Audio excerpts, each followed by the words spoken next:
Ce matin, j'avais envie de vous parler, vous l'avez certainement tous vécu à un moment donné,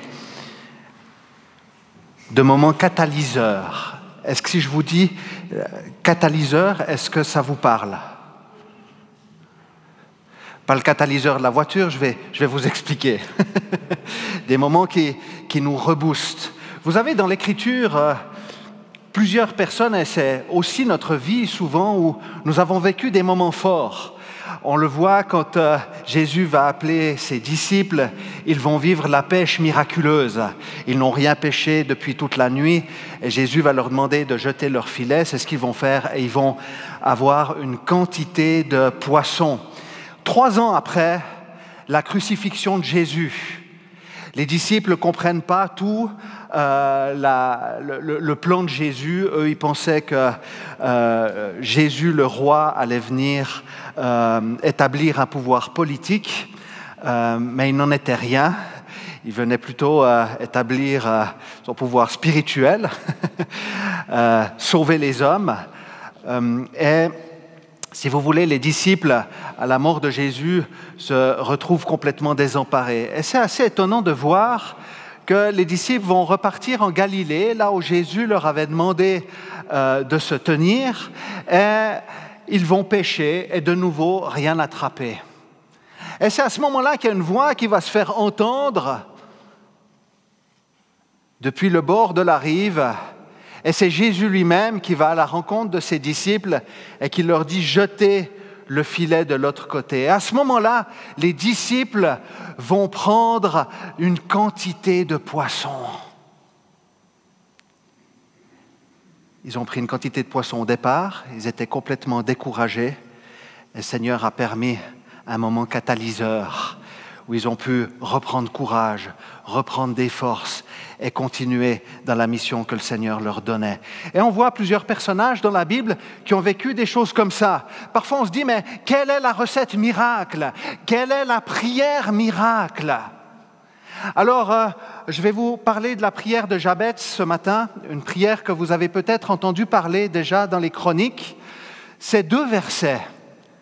Mais c'est intéressant de voir que l'histoire de Jabez n'avait pas un avenir très glorieux quand vous voyez l'origine de son prénom. Je vais y venir dans quelques minutes. Mais nous verrons qu'il s'est confié dans le Seigneur. Alors je ne vais pas vous donner la recette d'une prière magique, d'accord? Mais je vais plutôt vous encourager à vous approcher de Dieu encore et encore. Lui qui est capable de retourner les situations. Et alors que ça semblait perdu, sans issue, il y a un moment de catalysation. Et je prie vraiment que le Seigneur nous donne ceci ce matin, un moment catalyseur. Nous prenons 1 Chronique 4, les versets 9 à 10. 1 Chronique 4, les versets 9 à 10.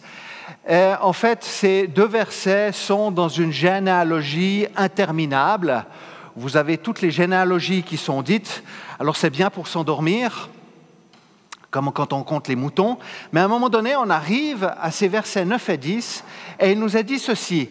Jabez était plus considéré que ses frères.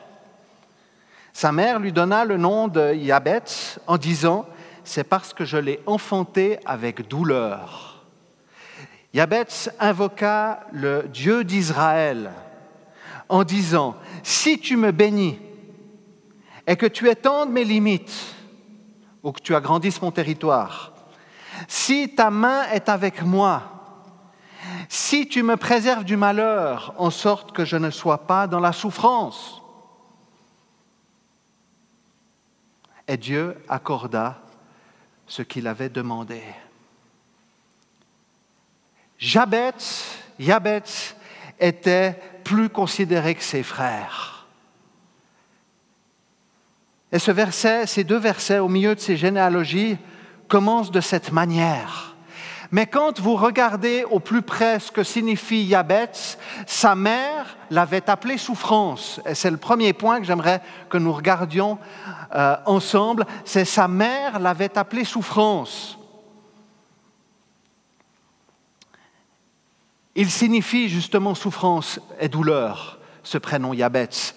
Sa mère a accouché dans d'atroces souffrances et a décidé de l'appeler de cette manière-là. Il faut savoir que dans l'Ancien Testament, mais on le voit aussi dans le Nouveau Testament, le prénom est très important. La signification du prénom est très importante. Et nous le voyons dans l'Ancien Testament, le prénom donnait un petit peu le ton de la destinée de la personne.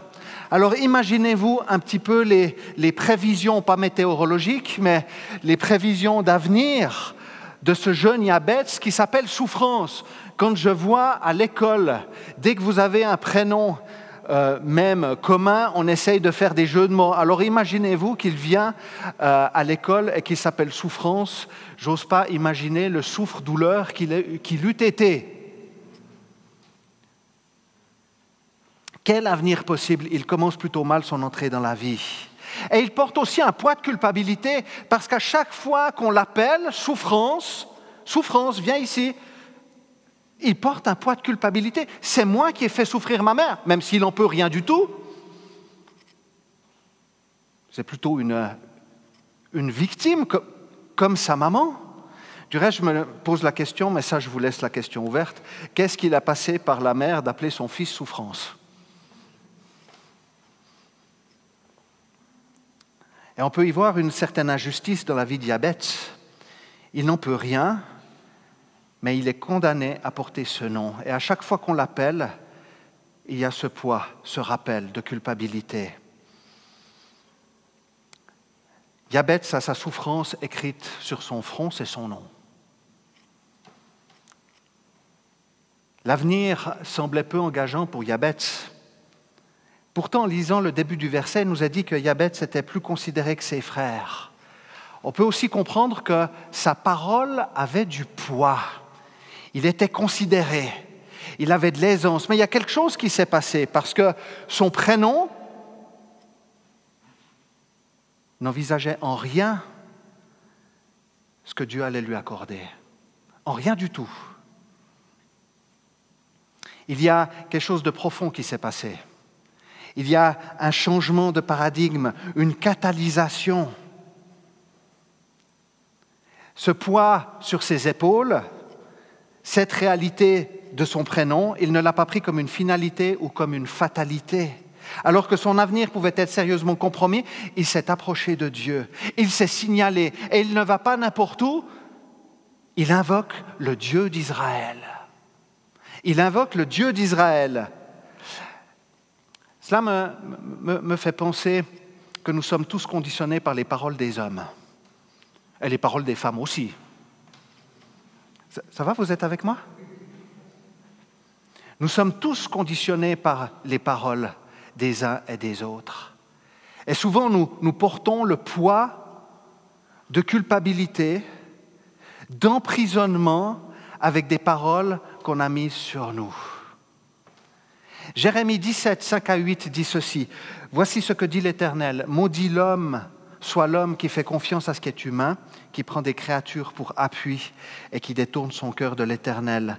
Il est pareil à un genévrier dans la plaine, il ne voit rien venir de bon.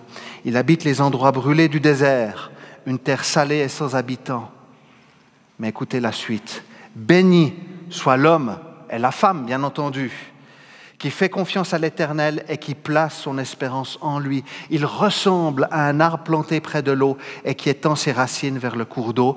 Il ne s'aperçoit pas de la venue de la chaleur et son feuillage reste vert. Lors d'une année de sécheresse, il ne redoute rien et il ne cesse pas de porter du fruit. » Et combien il est difficile, les amis, de se libérer de paroles qui ont été mises sur nos vies, surtout si celles-ci ont été données par des personnes d'autorité, par un père, par une mère, par un professeur, par un pasteur. Une parole malheureuse. Combien j'entends de personnes qui ont été blessées une fois ou l'autre dans l'Église par une parole.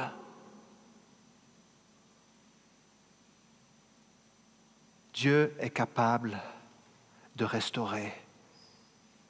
Dieu est capable de changer le paradigme.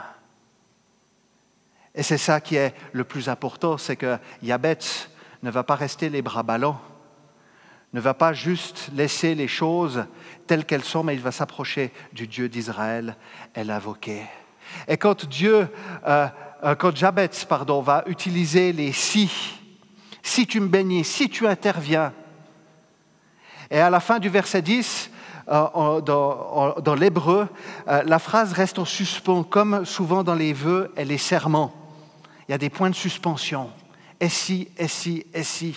Alors certains auraient émis l'idée que Jabez aurait fait du chantage au Seigneur, aurait marchandé avec le Seigneur.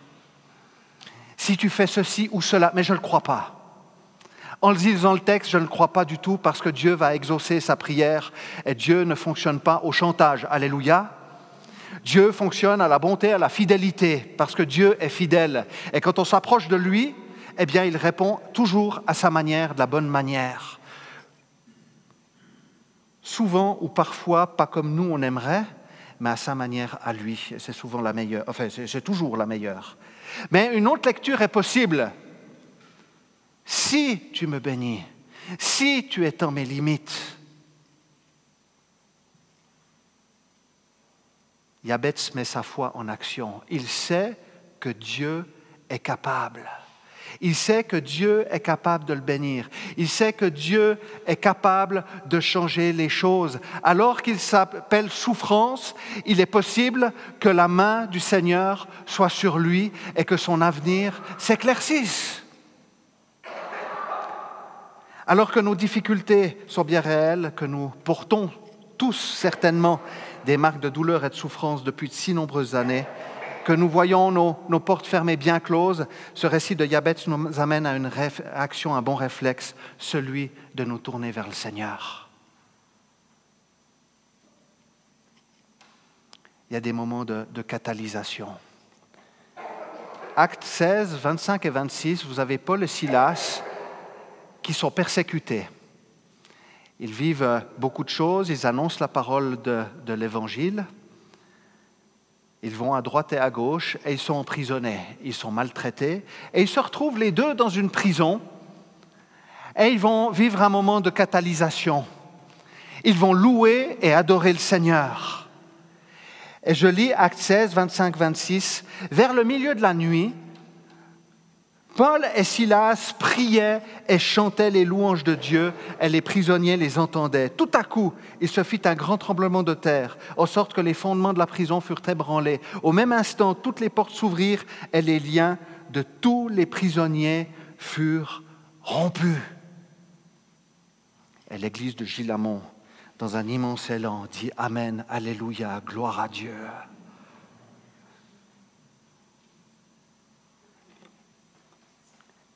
Et parfois, c'est tellement difficile, les amis, quand on vit des difficultés, de proclamer la grandeur de Dieu. Et c'est exactement ce que Paul et Silas vont faire. Ils sont en prison. Ils pourraient se lamenter. Ils pourraient critiquer ceux qui les ont emprisonnés, les autorités, les gardiens. Il n'y a pas ci, il n'y a pas ça. On n'a pas l'eau courante. Et puis on n'a pas 3 repas par jour. Et puis on n'est pas très bien, et puis on ne sait pas de quoi il va advenir. Il décide de prier, de louer et d'adorer le Seigneur. La même chose que Jabez, souffrance, a décidé de se remettre à Dieu, le Dieu d'Israël, et il l'a invoqué. Sa mère l'avait appelé souffrance. La deuxième chose que j'aimerais voir avec nous ce matin, c'est « veuille me bénir ». Qu'est-ce que ça veut dire « veuille me bénir » ? Souvent, en signe de bénédiction, nous apposons les mains, c'est en signe de confiance, mais c'est le sens de la bénédiction, aussi la main de Dieu. La main de Dieu, la main symbolise la toute-puissance de Dieu. Ésaïe 48, 13 dit « c'est ma propre main qui a fondé la terre, ma main droite qui a déployé le ciel. Il suffit que je les appelle et ils se présentent tous ensemble. » Alors il y en a qui veulent voir cette demande, cette recherche de bénédiction, une récompense matérielle. Si je suis le Seigneur, si je l'invoque, il va me bénir. Bien sûr que le Seigneur est capable de nous donner des biens matériels et la bénédiction, et j'ai aucun souci avec ça. Mais si nous allons vers le Seigneur que dans cette démarche-là, nous allons vite être déçus. Parce que Dieu, ce n'est pas une grille de loto où on coche les numéros et puis on se dit peut-être qu'il va répondre, peut-être pas, mais j'essaye. Il y a une implication qui est beaucoup plus profonde. Parce que quand Jabez demande que la main de Dieu le conduise, c'est qu'il désire aussi faire la volonté de Dieu. Et c'est qu'il est d'accord aussi que Dieu conduise sa vie.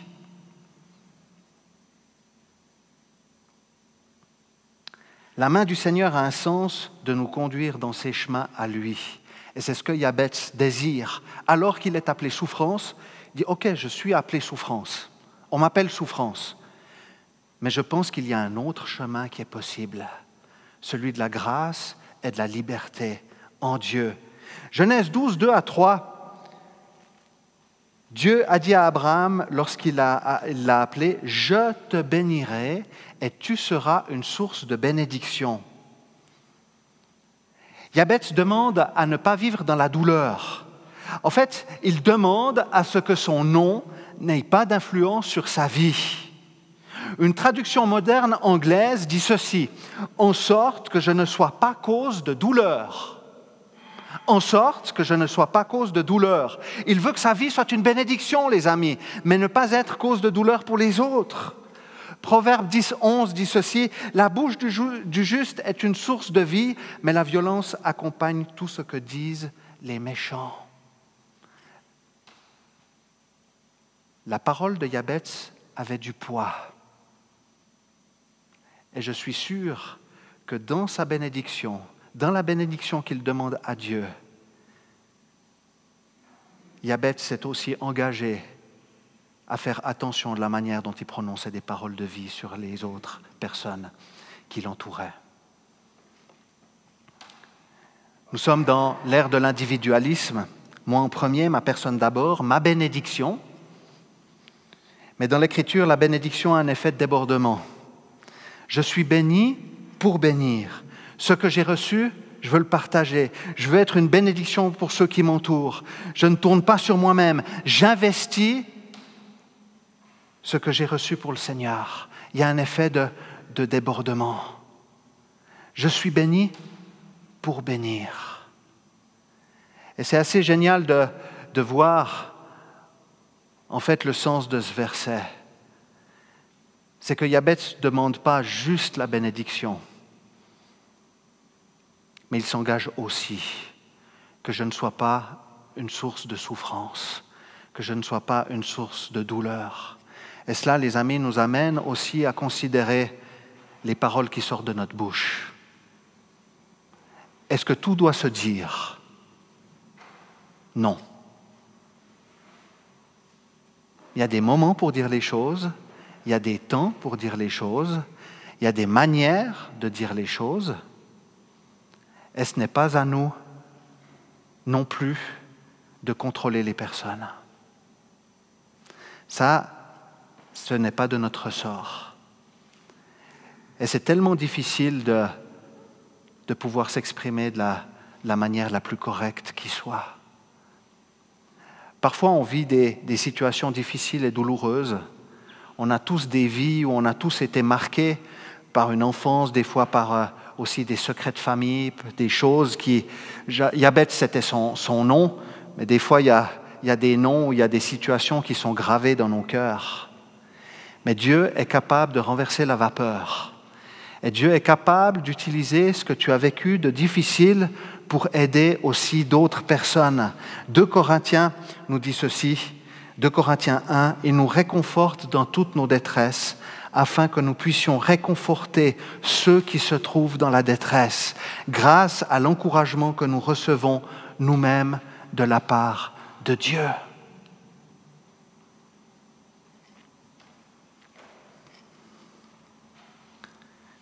Sa mère l'avait appelé souffrance. La deuxième chose, Jabez a demandé à Dieu « Si tu me bénis ou veuille me bénir » dans un élan de foi. Et le troisième et dernier point que j'aimerais rapidement voir ensemble, c'est tout simple. C'est étends mes limites, agrandis mon territoire. C'est-à-dire que le champ des possibles est ouvert. L'horizon peut s'ouvrir.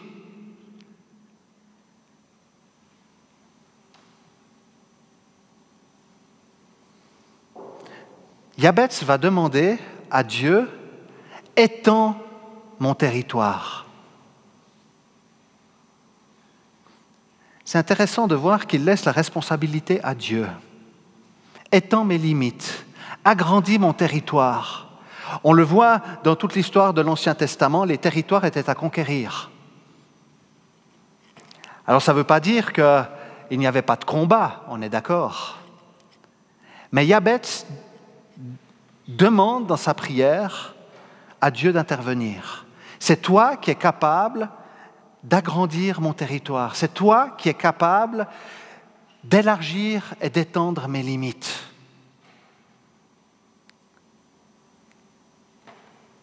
J'en viens à Abraham, on en a parlé dans les études de la Genèse à l'ombre du Nouveau Testament que nous avons vécu ces derniers jeudis. Et vous avez Abraham qui reçoit la bénédiction de Dieu et qui lui montre le pays promis, qui lui montre Canaan, qui lui montre les magnifiques plaines. Et il y a une querelle qui va se passer entre les bergers du troupeau d'Abraham et les bergers du troupeau de Lot. Et à un moment donné, on va voir que la cohabitation n'est plus du tout possible pour les deux clans familiaux. Et Abraham va dire ceci à Lot, va dire « choisis là où tu veux aller ». Ce qui est très intéressant, je ne vais pas vous refaire toute l'étude, mais c'est que Lot ne consulte pas son oncle et ne consulte pas Dieu non plus. Il est fort probable que la relation avec son oncle était déjà bien entamée avec des conflits, et Lot ne va pas causer à son oncle de savoir quelles sont les possibilités. En fait, il va s'exclure lui-même de la promesse et il ne va même pas demander à Dieu son avis. L'absence de Dieu est très parlante dans ce texte. Mais j'aime l'attitude d'Abraham, c'est qu'Abraham ne va pas contrôler Lot. Il aurait pu dire « Dieu m'a dit que j'allais avoir ce territoire, donc c'est à moi. C'est moi le chef. C'est moi, le patriarche, et il aurait tout à fait eu le droit de le faire. Abraham, à ce moment-là, il en avait l'autorité, il en avait le statut, mais il décide de laisser Lot choisir. Abraham n'est pas non plus en train de laisser complètement la responsabilité. Non, il n'est pas en train d'être un lâche, d'accord? Il est simplement en train de dire « j'ai confiance en Dieu ». Et je sais ce que Dieu a dit, il l'accomplira. Alors que Lot va prendre la belle région, mais aussi la pire région, celle où le mal sévit le plus. Alors que le pays promis semblait échapper à Abraham, Dieu va le bénir, au-delà de toute mesure. Et alors que Lot voulait s'arroger les belles plaines, on verra que la fin de sa vie va être lamentable, alors qu'il est considéré comme juste, ne l'oublions pas, la parole de Dieu nous le dit, mais il va terminer tout seul, ses filles vont faire un inceste avec lui, il va se retrouver sans bien, sans famille, isolé, ce qui ne va pas empêcher Dieu de le considérer comme juste, parce que Dieu regarde au cœur. Mais notre attitude est tellement importante. Quand nous parlons d'agrandissement, d'élargissement, nous pensons tout de suite croissance. Alors bien sûr qu'il y a des terrains que le Seigneur ouvre, des opportunités insoupçonnées qui se présentent, une influence qui peut être aussi décuplée. Mais il n'y a pas d'élargissement du terrain sans combat. Et nous pouvons voir deux aspects spirituels d'un territoire agrandi, élargi. La première des choses, c'est grandir dans la grâce et la connaissance de Jésus-Christ. Voilà leçon spirituelle d'étendre les limites, grandir dans la grâce et la connaissance du Christ. C'est agrandir notre connaissance de l'amour et du caractère de Dieu et de sa volonté pour notre vie. Et la deuxième chose qui est très importante que nous trouvons dans Jean 1,16, nous avons tous reçu de sa plénitude et grâce sur grâce. Nous avons tous reçu de sa plénitude et grâce sur grâce. En appartenant à Jésus-Christ, Dieu nous a donné tout ce dont nous avons besoin pour avancer avec lui. Alors, je ne sais pas dans quel état vous êtes de cœur ce matin, mais j'avais envie de nous encourager avec ce changement de paradigme, ce moment catalyseur, alors que sa mère l'avait appelé souffrance. Yabetz a invoqué le nom de l'Éternel. Yabetz a demandé à Dieu de le bénir dans une attitude de foi, mais aussi dans une attitude de s'engager à bénir les autres et à ne pas être une occasion de chute, une occasion de malheur, une occasion de mettre sur les autres des paroles de mort, mais plutôt des paroles de vie. Yabetz a fait cette prière que ses limites soient élargies. Grandissons dans la connaissance et la grâce de Dieu, sachant qu'il nous a déjà tout donné et que notre avenir et notre espérance sont en lui. Le monde vit des bouleversements et ce n'est pas terminé. Mais il y a une réelle interpellation. Et j'ai reçu la même chose que toi, Stéphane, pour le culte de ce matin. Tu as juste dit avant, en préambule, l'importance de s'approcher de Dieu. Et j'ai reçu la même chose hier en préparant toutes ces choses pour aujourd'hui. Vraiment un appel de la part du Seigneur à nous approcher de lui et à continuer à le suivre. Que le Seigneur vous bénisse.